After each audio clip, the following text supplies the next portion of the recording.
अब हम पढ़ रहे हैं क्लास 7 की साइंस। क्या है हमारा? वायु में ध्वनि का संचरण। ये हमने पढ़ लिया था। अगली हमें हेडिंग पढ़नी थी क्रियाकलाप 2। क्या पढ़ना है? क्रियाकलाप 2। तो देखेंगे क्रियाकलाप 2 क्या है। धातु अथवा कांच का एक पूर्णतः सूखा गिलास लीजिए, ठीक है। इसमें एक छोटा सेल फोन, क्या लेना है? एक छोटा सेल फोन जो पूरी तरह गिलास के अंदर चला जाए, ठीक है। कह रहे उसके अंदर रखिए। आपने किसी मित्र से कहिए कि हमारे सेल फोन पर क्या लगाए, कॉल को या फ़ोन करने के लिए कहें। क्या आपको अब ये पता लगाना है कि जो उसमें जब हमने सेल फोन में रख दिया तो आपको घंटी सुनाई पड़ रही है, यानी घंटी की ध्वनि सुनाई पड़ती है? ये एक क्वेश्चन है, ठीक है। अब गिलास को अपने हाथ से पकड़कर अपने मुंह को खोलें। क्या कह रहे हैं? गिलास को पकड़कर अपने मुंह को खोलें, सिरे से सटा कर रखिए, खुले सिरे से सटा कर रखिए। अपने मित्र से पुनः इस फोन करने का संकेत दीजिए। गिलास में से वायु को मुंह द्वारा खींचते हुए घंटी की आवाज़ को सुनने का प्रयास कीजिए। आपको ध्वनि के आवाज़ में क्या अंतर महसूस होता है? ये भी एक क्वेश्चन किया गया है कि आपको गिलास में क्या अंतर होता है, ठीक। अब क्या कह रहे हैं? प्रथम स्थिति में खुले गिलास में सेल फोन की घंटी की आवाज़ सुनने में उसमें उपस्थित वायु के कारण हमें सुनाई पड़ती है। दूसरी स्थिति में मुंह से वायु खींचने पर गिलास के अंदर की वायु क्या हो जाती है? कम होती जाती है, जिससे घंटी की ध्वनि कम, क्या कह रहे हैं? जिससे घंटी की ध्वनि क्या हो जाती है? कम होती जाती है। यहाँ तक कि यदि गिलास के अंदर की पूरी वायु को खींच लिया जाए तो सेल फोन बजते रहने पर क्या कह रहे हैं? सेल फोन की घंटी सुनाई नहीं पड़ेगी। तो सेल फोन की क्या नहीं सुनाई पड़ेगी? घंटी। अगर उसमें एयर है, हवा है, तो आपको घंटी सुनाई देगी। अगर उस गिलास में बिल्कुल भी एयर नहीं है तो आपको घंटी नहीं सुनाई देगी। यहाँ पे बहुत सारी एयर है, इसलिए क्या होता है कि हमारी आवाज़ क्या होती है? गूंजती है। लेकिन अगर यहाँ पे आवाज़ या हवा नहीं होगी तो मेरी आवाज़ तुम्हारे कानों तक भी नहीं पहुँचेगी, ठीक है। तो जो कण होते हैं हवा में छोटे छोटे, उनके द्वारा आवाज़ एक से दूसरे के तक पहुँचती है, ठीक है। अब क्या कह रहे हैं? उपरोक्त क्रियाकलाप से यह निष्कर्ष निकलता है कि ध्वनि का संचरण किसमें होता है? ध्वनि का संचरण वायु में भी होता है। उपरोक्त से स्पष्ट है कि ध्वनि संचरण के लिए माध्यम की आवश्यकता होती है, यानी कि ध्वनि को एक जगह से दूसरी जगह पहुंचने के लिए उसे दूसरी चीज़ की आवश्यकता होती है, यानी कोई ना कोई माध्यम उसको जरूरी होता है। ध्वनि किसी भी माध्यम, ठोस, द्रव और गैस में संचरित हो सकती है, ठीक है। अब 14.6 क्या है? ध्वनि का परावर्तन। क्या है? ध्वनि का परावर्तन। तो ध्वनि का परावर्तन क्या है? पहले के लिए एक चिकनी लकड़ी, फिर गले का खोखला बेलन लिया, लकड़ी का पर्दा और घड़ी, ठीक है। तो क्या कह रहे हैं? किसी माध्यम से टकरा कर ध्वनि का पुनः उसी माध्यम में वापस होना ध्वनि का परावर्तन कहलाता है, ठीक। प्रकाश की भांति ध्वनि में भी परावर्तन होता है। कह रहे हैं प्रकाश में जैसे परावर्तन होता है कि अगर कोई वस्तु से उसकी किरणें टकराती हैं तो वो दूसरी दिशा में मुड़ जाती हैं, ऐसे ही कह रहे हैं ध्वनि का भी परावर्तन होता है, ठीक है। तो प्रकाश की भांति ध्वनि में भी परावर्तन होता है। ध्वनि भी प्रकाश की तरह परावर्तन के नियमों का पालन करती है। क्रियाकलाप 6 में दे रहे हैं कि क्या कह रहे हैं? एक समान लंबाई और व्यास के गत्ते के 2 खोखले बेलन लीजिए। जैसे आपके रोल होते हैं बनने वाले, कह रहे हैं उनको ले लीजिए, ठीक।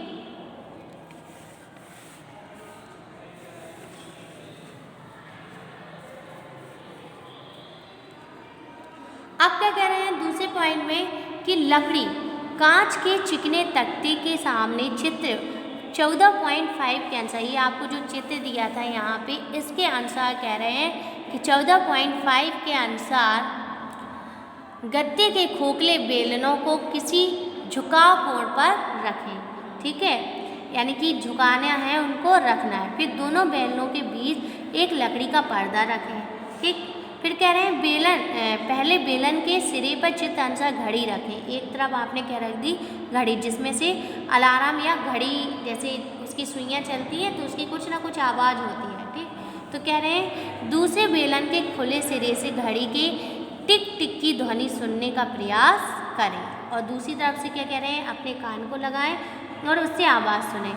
तो क्या होता है, उपयुक्त क्रियाकलाप में ध्वनि का परिवर्तन के कारण सुनाई पड़ती है। कैसे सुनाई पड़ती है, पहले कह रहे हैं कि इससे आवाज़ जाती है तो लकड़ी में टकराती है, और लकड़ी से टकराकर वो इस बेलन में आ जाती है, और फिर वो धीरे धीरे हमारे कान तक पहुँचती है।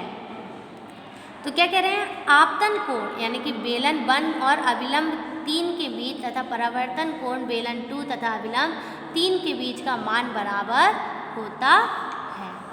नोट क्या है, सभी पदार्थों से ध्वनि का परावर्तन एक समान नहीं होता है, यानी कि कुछ ऐसे भी पदार्थ होते हैं जिनमें ध्वनि का परावर्तन एक समान नहीं होता है। एक से ध्वनि ज़्यादा जाती है तो दूसरे में कम होती है, तो इसमें परावर्तन अलग अलग भी होते हैं। जैसे धातुओं की ध्वनि की अच्छी परावर्तक है, जो धातुएं होती हैं जैसे स्टील है, इनमें ध्वनि बहुत तेज होती है। तो क्या कह रहे हैं, धातुएं जो होती हैं वो ध्वनि की अच्छी परावर्तक हैं। थर्माकोल हुआ, कॉर्क हुआ, कपड़ा हुआ आदि ध्वनि के अवशोषक हैं। लेकिन जो आप क्या करोगे, आप एक भगोना पटकोगे और एक कपड़ा पटकोगे तो क्या होगा, किससे आवाज़ ज़्यादा आ गई, भगोना से। तो वही कह रहे हैं कि जो कॉर्क है, कपड़ा है, ये क्या है, ये ध्वनि के अवशोषक है, इनसे ध्वनि कम निकलती है, ठीक है। अगली हेडिंग हमें क्या दी गई है, प्रतिध्वनि। क्या है, प्रतिध्वनि। प्रतिध्वनि क्या होती है कि जैसे आप चिल्लाते हो तो आपको वो आवाज़ वापस सुनाई देती है। जैसे हम एक खाली यहाँ पे कमरे में हैं, ठीक है, तो जैसे हम बोल रहे हैं तो ये यहाँ पर क्या हो रही, गूंज रही हो, हमें वापस सुनाई दे रही है, सुनाई दे रही है। ऐसे कह रहे हैं जब आप एक पहाड़ से चिल्लाओगे तो आपकी आवाज़ फिर लौट के आपको सुनाई देती है। तो यही होता है प्रतिध्वनि, यानी कि इको। किसी पहाड़ी के पास या किसी बड़े हॉल में चिल्लाने पर हमें वही ध्वनि दोबारा सुनाई देती है, इसे हम प्रतिध्वनि कहते हैं। क्या कहते हैं, इसे हम प्रतिध्वनि कहते हैं, तथा यह ध्वनि के परावर्तन के कारण ही होती है। कुछ और जाने क्या है, स्पष्ट प्रतिध्वनि सुनने के लिए स्रोत और परावर्तित तल की दूरी कम से कम 16.6 मीटर होनी चाहिए। अगली हेडिंग क्या है, गूंज। क्या है, गूंज। गूंज क्या होता है, रिवर्बरेशन, यानी कि रिवाइब्रेशन भी बोलते हैं। तो गूंज क्या होती है, जैसे गूंज यानी आवाज़ का गूंजना। किसी उचित परावर्तक तल, घाटी, ऊंची इमारत के सामने ध्वनि उत्पन्न करने के बाद ध्वनि स्रोत को बंद कर देने पर परावर्तक तल से बार बार परावर्तित होने से ध्वनि का प्रभाव कान पर काफ़ी समय तक बना रहता है। ध्वनि के इस दीर्घीकरण यानी कि प्रोलोगेशन को गूंज या अनुरणन कहते हैं। प्रतिध्वनि में कह रहे हैं, प्रतिध्वनि में ध्वनि का परावर्तन केवल एक बार होता है, जबकि गूंज में ध्वनि का परावर्तन बार बार। प्रतिध्वनि में क्या होता है, आप बोलोगे तो आपको आवाज़ एक ही बार आपके कानों तक वापस सुनाई देगी, लेकिन गूंज में क्या होता है, वो आवाज़ टकराती रहती है एक दूसरे से, उसका परावर्तन होता रहता है। अब अगली हेडिंग क्या दी है, प्रतिध्वनि के उपयोग। क्या है, प्रतिध्वनि के उपयोग। तो प्रतिध्वनि के उपयोग क्या होते हैं, ये भी देखेंगे।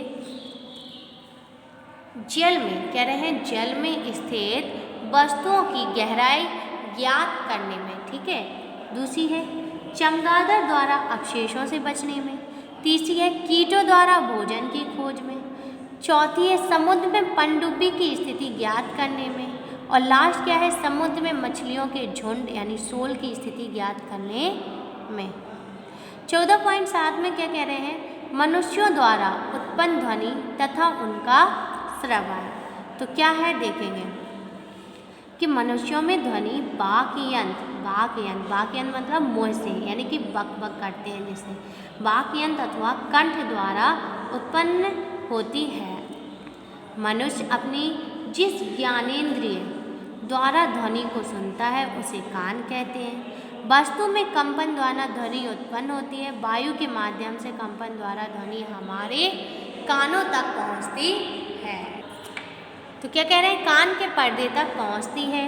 कान का पर्दा कंपन करने लगता है। कान के अंदर की विशेष संरचना के कारण पर्दे के कंपन द्वारा प्राप्त ध्वनि, क्या के द्वारा, पर्दे के कंपन द्वारा प्राप्त ध्वनि संकेत मस्तिष्क यानी कहाँ पर, जो हमारा मस्तिष्क है, संकेत मस्तिष्क तक पहुँच जाते हैं और ध्वनि सुनाई पड़ती है। ये नहीं होता है कि हमने बोला और आपको सुनाई दी, पहले हमारी ध्वनि कान से जाती है, फिर वो मस्तिष्क में मैसेज देती है, फिर हमको पता चलता है कि क्या बोला है। ठीक है। कान एक कोमल और संवेदनशील, क्या कह रहे हैं, कान एक कोमल और संवेदनशील अंग है। इसकी सुरक्षा आवश्यक है। अगर आप इसकी सुरक्षा नहीं करेंगे तो आप क्या हो सकते हैं, बहरे भी हो सकते हैं। 14.8 क्या है, सुस्वर। सुस्वर यानी कि म्यूजिकल तथा शोर, क्या होता है, नॉइज। तो पहले हेडिंग पहला क्या दिया है, नियमित एवं आवृत्ति कंपनों से उत्पन्न ध्वनि जो कान पर मधुर प्रभाव डालती है सुस्वर कहलाती है। जैसे कोयल की कूक, पपीहे की टेर, संगीतमय वाद्य यंत्रों, बीड़ा, बांसुरी, हारमोनियम आदि से उत्पन्न ध्वनि। दूसरा क्या दिया है, अनियमित एवं अनावर्ती कंपनों से उत्पन्न ध्वनि जो कान पर कर्कश प्रभाव डालती है शोर कहलाती है। जैसे उच्च स्वर में बातें करना, लाउड स्पीकर का तेज बजना, मच्छरों की भिनभिनाहट, पटाखों के फूटने आदि से उत्पन्न ध्वनि। अगली हेडिंग हमें क्या दी है, शोर और हानिकारक प्रभाव तथा नियंत्रण, यानी कि शोर से हमें क्या हानिकारक प्रभाव है इसके और उसको हम कैसे नियंत्रण में रख सकते हैं। ठीक, तो क्या है, वातावरण में अत्यधिक या अवांछित ध्वनियों को शोर प्रदूषण यानी ध्वनि प्रदूषण कहते हैं। वाहनों की ध्वनियाँ, तीव्र विस्फोटक ध्वनि, कारखानों तथा लाउड स्पीकर आदि ध्वनि प्रदूषण के मुख्य कारक हैं।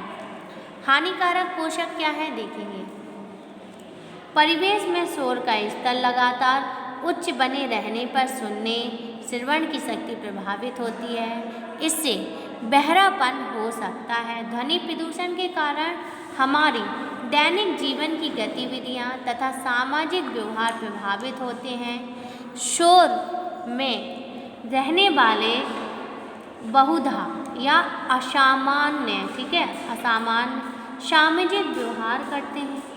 अत्यधिक शोर की उपस्थिति से, क्या कह रहे हैं, अत्यधिक शोर की उपस्थिति से अनेक स्वास्थ्य संबंधी, ठीक है, क्या कह रहे हैं, अनेक स्वास्थ्य संबंधी समस्याएं उत्पन्न हो सकती हैं। जैसे अनिद्रा, अतीत नाव, चिंता आदि। नियंत्रण क्या होता है, शोर को नियंत्रित करने के लिए या ध्वनि प्रदूषण को कम करने के लिए हमें वाहनों की अच्छी तरह रख रखाव व कम तीव्रता वाले पेटीनुमा, क्या के पेटीनुमा का उपयोग करना चाहिए। क्या कह रहे हैं, शोर को नियंत्रित करने के लिए या ध्वनि से जो प्रदूषण होता है उनको कम करने के लिए क्या करना चाहिए, वाहनों की अच्छी तरीके से देखरेख करना चाहिए ताकि वो कम तीव्र हो, यानी ज़्यादा तेज़ी से ना बजे।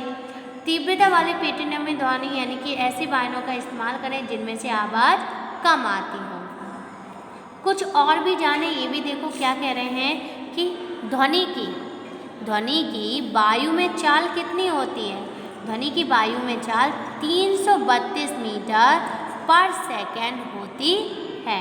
तो ये थी हमारी वायु में ध्वनि की चाल कितनी होती है, 332 मीटर पर सेकंड। ठीक, अब ये हमारा चैप्टर क्या हो गया है, पूरा फिनिश हो गया है। अब हम देखेंगे इसके अभ्यास कार्य। अब क्या है अभ्यास प्रश्न, क्या है अभ्यास प्रश्न। तो सबसे पहले हमें हेडिंग क्या दी है, सही विकल्प का चयन कीजिए। यानी कि निम्नलिखित में किस ध्वनि का तारतम्य अधिकतम है, किस में है, शेर की दहाड़ में, नदी का कलकल, या कह रहे हैं मेघ गर्जन, या मच्छरों की भिनभिनाहट। तो किस में सबसे ज़्यादा है तारतम्य जो है वो मच्छरों की भिनभिनाहट। ठीक है।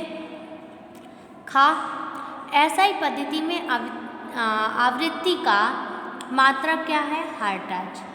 गा, 20 हर्ट्ज आवृत्ति से कम आवृत्ति की उत्पन्न ध्वनि कहलाती है अपश्रव्य। घा, ढोलक में ध्वनि उत्पन्न होती है रगड़ने से, खींचने से, फूंक मारने से, या आघात से। तो किससे होती है, आघात से। लास्ट हमें क्या दिया है, ध्वनि की चाल सबसे अधिक होती है, किस में होती है, ठोस में, गैस में, द्रव में, या निर्वात में। तो आपको पता है जो ठोस पदार्थ होते हैं उसमें ध्वनि की चाल सबसे ज़्यादा होती है। अब हमें क्या दिया है, मिलान करो। अगली हेडिंग दी मिलान करो। स्तंभ का स्तंभ खा का सुस्वर ध्वनि, यानी कि सुस्वर ध्वनि क्या होता है, हारमोनियम ढोलक से उत्पन्न ध्वनि।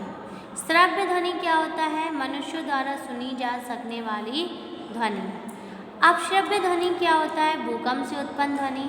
बांसुरी से ध्वनि क्या होता है, फूंक मारकर उत्पन्न करते हैं। निम्नलिखित कथनों में सही कथन के सामने सही का तथा गलत कथन के सामने गलत का चिन्ह लगाइए। का ध्वनि का वेग प्रकाश के वेग से अधिक होता है, गलत। उच्च आवृत्ति वाली ध्वनि का तारतम्य अधिक होता है, सही। 1 हर्ट्ज का अर्थ 1 कंपन प्रति सेकंड होता है, बिल्कुल सही। बीड़ा में कर्कश ध्वनि उत्पन्न होती है, ये क्या है, गलत। बीड़ा में तो बहुत अच्छी आवाज़ आती है, एकदम सुरीली। ध्वनि संचरण के लिए माध्यम आवश्यक नहीं है, सही। ध्वनि संचरण के लिए माध्यम आवश्यक नहीं है, तो सही है। रिक्त स्थानों की पूर्ति, ठीक है। का कंपन करती हुई सुई वस्तु का अधिकतम विस्थापन कहलाता है, क्या कहलाता है, आयाम। ठीक है, यानी कि कंपन करती हुई वस्तु का अधिकतम विस्थापन आयाम कहलाता है। का ध्वनि संचरण के लिए डैश की आवश्यकता होती है, माध्यम की। किसकी आवश्यकता होती है, माध्यम।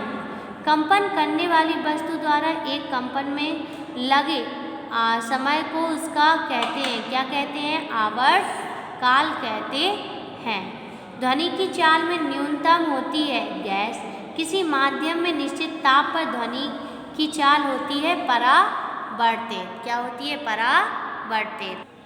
ये हमारा एक सही गलत है, यहाँ पे एक सही कर लेना। ध्वनि संचरण के लिए माध्यम आवश्यक नहीं है, तो ये बिल्कुल गलत है। आपको हमने पढ़ाया भी है कि ध्वनि संचरण के लिए माध्यम की आवश्यकता बहुत ज़रूरी होती है। तो हमारा चैप्टर पूरा क्या हो गया, फिनिश हो गया है। इसको हम नेक्स्ट वीडियो में लिखेंगे।